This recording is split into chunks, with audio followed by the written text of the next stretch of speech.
In this lecture, I'll discuss common password problems. We'll talk about password convenience versus password security. I'll show you some of the worst passwords. We'll discuss the problems of having too many passwords and forgotten passwords. And I'll introduce you to password attacks. We'll see what a brute force attack is. There are several key problems associated with passwords. These problems include the sad reality that we require so many of them. It's not unusual for people to need up to 50 passwords. A good password itself needs to be a long, uncommon word. At the very least, it needs to be 8 characters long. Many would argue it should be considerably longer. A password should only be used in one place. Ideally, complex and unique passwords are required for each site or login. In practice, of course, password security often gives way to password convenience. Let's face it, we're all employed to work, that's what we're there for. Spending your day remembering and managing lots of unique passwords and keeping them updated simply gets in the way. So, people being what they are, naturally, we tend not to bother. Let's consider some of the worst passwords. Splash Data publish an annual survey of the worst password list. This is from around 5 million stolen passwords readily sourced on the dark net. We'll look at the 2016 results. Let's consider the top 10. Number 1. Good old 123456. Number 2. No surprise here, password. Number 3. 12345. Number 4. 1234567 Number 5. Football. Number 6. QWERTY. Number 7. 123456789 Number 8. Just a bit shorter.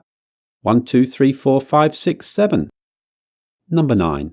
Princess. And number 10. 1234. There are 3 variations of the word password in the top 25 of the worst passwords list. Star Wars themes are very popular. Words like princess and solo appear. Look at the left of the keyboard there. Notice ZAQ1. That's a popular pattern. Numerical patterns are also common. 6 of the top 10 in the list were numerical patterns.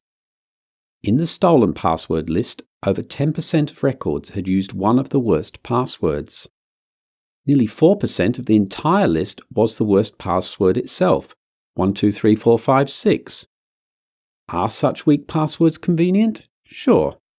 Are they secure? Certainly not.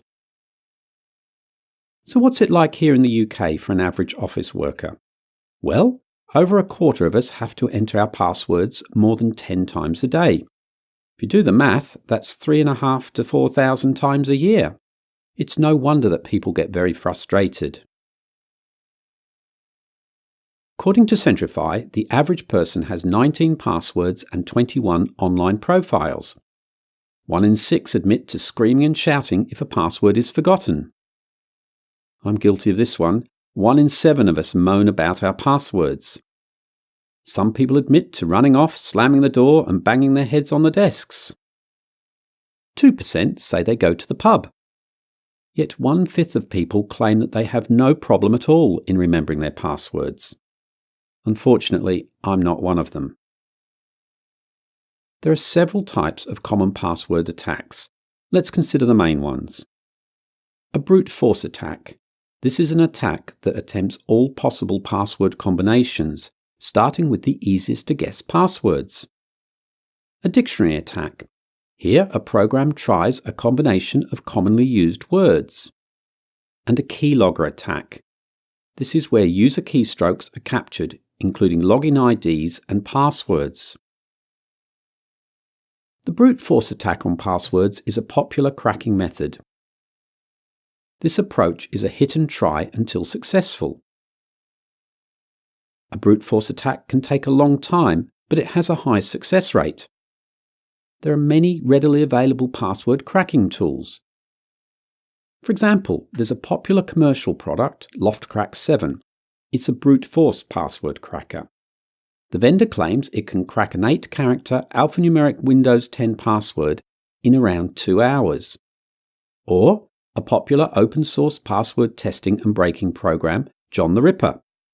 When used in brute force mode, it tries to find the most frequently used characters first.